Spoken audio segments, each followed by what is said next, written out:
भारत और दक्षिण अफ्रीका के बीच खेली जा रही टी20 अंतर्राष्ट्रीय सीरीज का चौथा मुकाबला बुधवार को खराब विजिबिलिटी के कारण रद्द करना पड़ा। जी हां, ये मैच लखनऊ के इकामा स्टेडियम में होना था, लेकिन घने कोहरे और स्मॉग की वजह से मैदान पर हालात खेलने लायक नहीं रहे।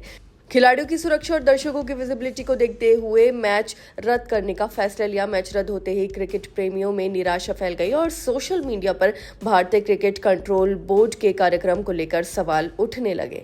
मौसम के चलते मुकाबला रद्द होने पर राजनीति भी गर्मा गई। उत्तर प्रदेश के पूर्व मुख्यमंत्री और समाजवादी पार्टी के अध्यक्ष अखिलेश यादव ने इसे प्रदूषण का नतीजा बताया। उन्होंने इकामा स्टेडियम के अंदर की 2 तस्वीरें सोशल मीडिया पर साझा करते हुए कहा कि दिल्ली का प्रदूषण अब लखनऊ तक पहुंच चुका है।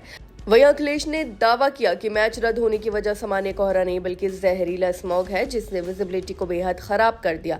अखिलेश यादव ने भारतीय जनता पार्टी सरकार पर भी तीखा हमला बोला। उन्होंने कहा कि समाजवादी पार्टी की सरकार के दौरान लखनऊ में शुद्ध हवा के लिए कई पार्क बनाए गए थे, लेकिन मौजूदा सरकार उन जगहों पर भी आयोजन और निर्माण करवाकर पर्यावरण को नुकसान पहुंचा रही है। उन्होंने तंज कसते हुए कहा कि भाजपा न इंसान के सगे हैं और न ही पर्यावरण। साथ ही उन्होंने लोगों से मुंह ढककर चलने की बात कहते हुए ये भी कहा कि हालात इतने खराब हो चुके हैं कि अब लखनऊ में रहना भी मुश्किल होता जा रहा है। वहीं इस मामले में कांग्रेस के वरिष्ठ सांसद और पूर्व केंद्रीय मंत्री शशि थरूर ने भी चिंता जताई। उन्होंने सोशल मीडिया प्लेटफॉर्म एक्स पर पोस्ट करते हुए कहा कि क्रिकेट फैंस लखनऊ में भारत और दक्षिण अफ्रीका के बीच मैच शुरू होने का बेसब्री से इंतजार कर रहे थे, लेकिन उत्तर भारत के कई शहरों में फैले घने स्मॉग और 411 के खतरनाक AQI स्तर की वजह से विजिबिलिटी इतनी खराब हो गई कि मैच खेलना संभव नहीं हो सका। साथ ही आपको बता दें कि शशि थरूर ने सुझाव दिया कि ऐसे हालात को देखते हुए मैच को तिरुवनंतपुरम जैसे शहर में आयोजित किया जाना चाहिए था, जहां फिलहाल AQI करीब 68 है और मौसम कहीं ज्यादा अनुकूल रहता है।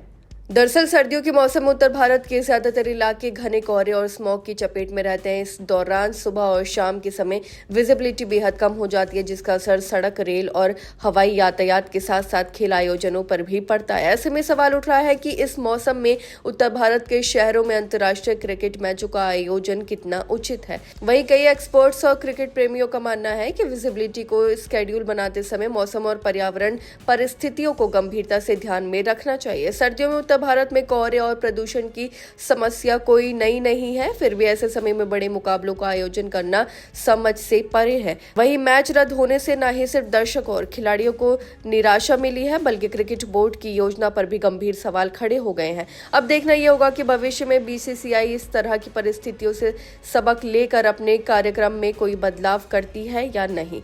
आपकी इस बारे में क्या राय है, हमें कमेंट करके जरूर बताएं। फिलहाल इस खबर में बस इतना ही और ऐसे ही तमाम खबरों को देखने के लिए देखते रहिए भारत एक्सप्रेस।